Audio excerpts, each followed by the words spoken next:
샬롬. 우리 하나님께서 오늘도 넉넉한 은혜 가운데 저와 여러분들 붙드십니다. 은혜 충만하시기를 주님의 이름으로 축복합니다. 오늘 하나님께서 우리에게 주시는 말씀은 사무엘상 제17장 12절에서 27절까지 있는 말씀입니다. 우리가 하나님을 믿는다는 것은 하나님의 관점을 가졌다는 것을 의미합니다. 하나님은 전지하시고 전능하신 분이십니다. 온 우주 만물과 세상의 삼라만상을 말씀으로 창조하신 분이시죠. 뿐만 아니라 주도면밀하고 일치의 오차도 없이 질서 있고 조화롭게 세상을 운영하시고 경영하시는 주인이십니다.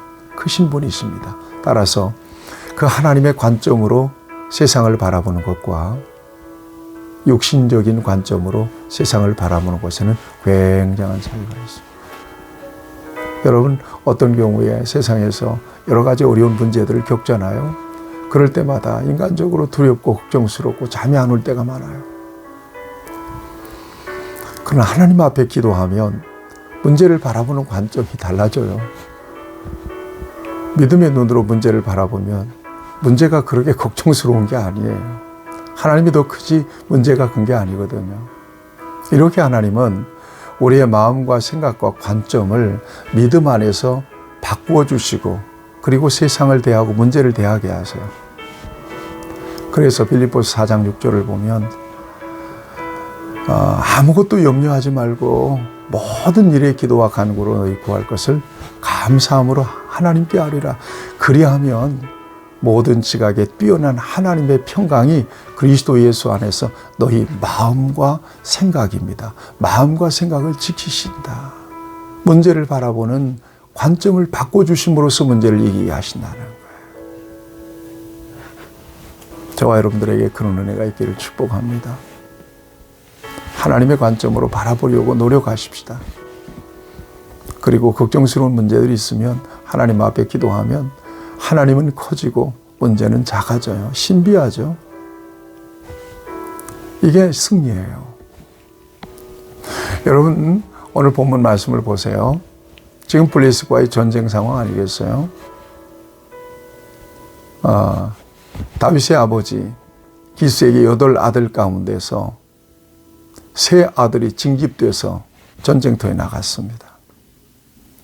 당시는 20세 이상 싸울 만한 사람들, 장정들이 전쟁터에 나갈 수 있었기 때문에 막내인 다윗은 집에 남아있고 3아들이 전쟁터에 나가 있는 거예요.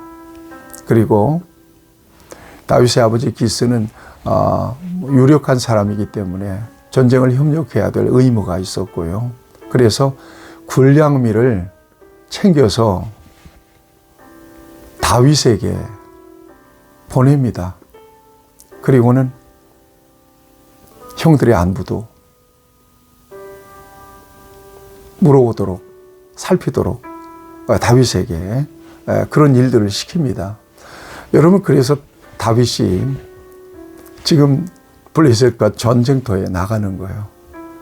참 우연 같지만 결코 우연이 되지 않는, 우연이 아닌 정말 하나님의 주도 면밀한 간섭 속에서 이루어지는 일들입니다.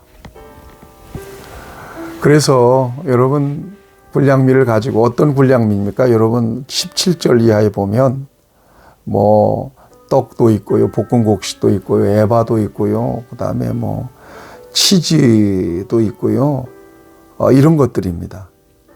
이런 것들을 챙겨서 다윗에게 전쟁터로 보내고 형들의 안부를 묻고 증표까지 가지고 오라고 이렇게 이새가 시킵니다. 그래서 이제 전쟁터에 가는 거예요. 갔는데 때마침 블레셋과 이스라엘이 대치하는 상황 속에서 블레셋의 그 거인 장수 골리앗이 하는 이야기를 듣습니다. 골리앗이 무슨 얘기를 해요?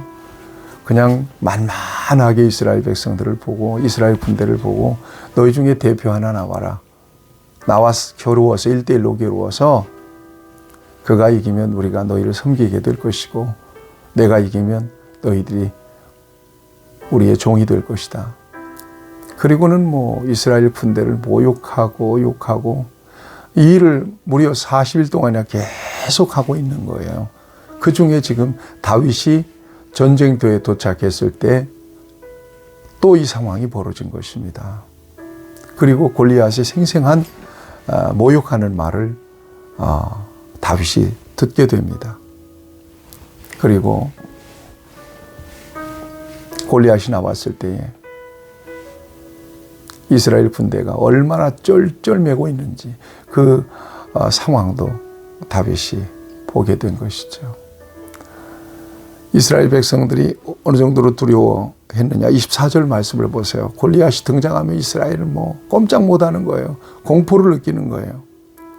이스라엘 모든 사람이 그 사람을 보고 심히 두려워하여 그 앞에서 도망하여.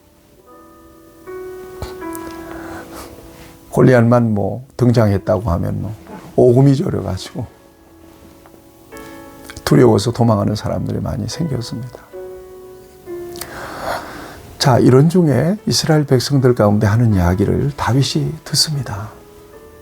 저 사람을 죽이면 왕이 재물도 주고 딸도 주고 세금도 면제해 준다 하더라고. 이 얘기를 듣습니다. 이때 다윗의 마음속에 거룩한 분노가 일어나죠. 그러면서 다시 이스라엘 백성들에게 묻습니다. 지금 뭐라고 하셨습니까? 저 사람을 죽이면 정녕 왕이 무엇을 주신다고 했습니까? 여러분, 26절 말씀입니다.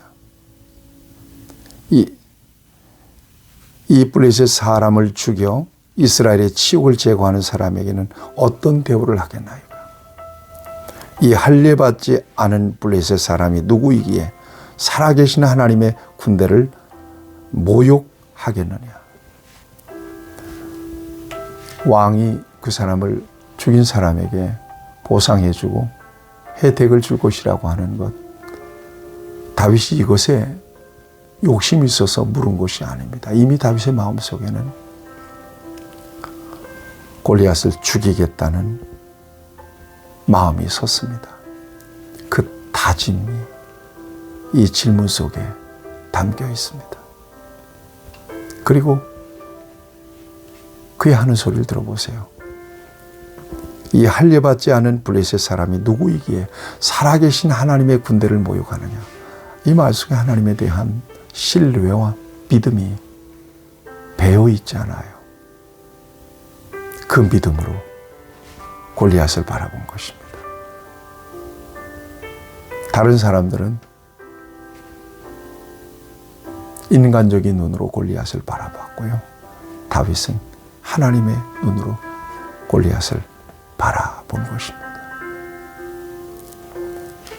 이스라엘 군대는 인간적인 눈으로 골리앗을 바라보고 두려워했지만 다윗은 하나님의 눈으로 골리앗을 바라보고 죽일 마음을 갖습니다. 여러분, 이렇게 관점은 무섭습니다. 저와 여러분들의 눈으로 바라보면 저와 여러분들은 세상에서 정말 두려운 인생을 살고 걱정스러운 인생을 살고 여러 가지 어려운 문제들에 눌려서 살 수밖에 없어요. 그런데 저와 여러분들이 하나님의 관점으로 이 세상을 바라보고 문제를 바라볼 때 넉넉하게 이겨낼 수가 있습니다. 그러니까 진정한 승리는 4차원의 영적 세계에서 끝나는 거예요. 영적인 세계에서의 관점은 이 세상의 3차원의 세상을 압도하죠. 그래서 그 영역 속에서 저와 여러분들이 승리할 때 이 세상은 넉넉하게 이겨낼 수가 있는 거예요. 하나님의 눈, 하나님의 관점, 저와 여러분들이 여기에 분명한 관심을 가져야 될 것입니다. 문제가 커서 내가 문제 때문에 실패하는 게 아닙니다. 하나님께 대한 우리의 믿음이 빈약하기 때문에 우리가 이 세상에 눌리고 시달리는 것이죠. 오늘도 어떤 도전, 어떤 대적, 또 어떤 문제가 저와 여러분들에게 있든지 그 문제를 하나님께 넘겨드리고 하나님의 관점으로 문제를 바라보며 믿음으로 승리를 선포하시는 저와 여러분들이 될 수 있기를 주님의 이름으로 축복합니다. 하나님의 세상에는 감당할 수 없는 여러 가지 어려운 문제들도 있습니다. 그러나 문제보다 크신 하나님을 바라볼 때 우리는 넉넉하게 승리할 수 있음을 고백합니다. 우리에게 믿음을 더하여 주시옵소서. 예수님의 이름으로 기도하옵나이다. 아멘. 여러분 승리하시기를 주님의 이름으로 축복합니다.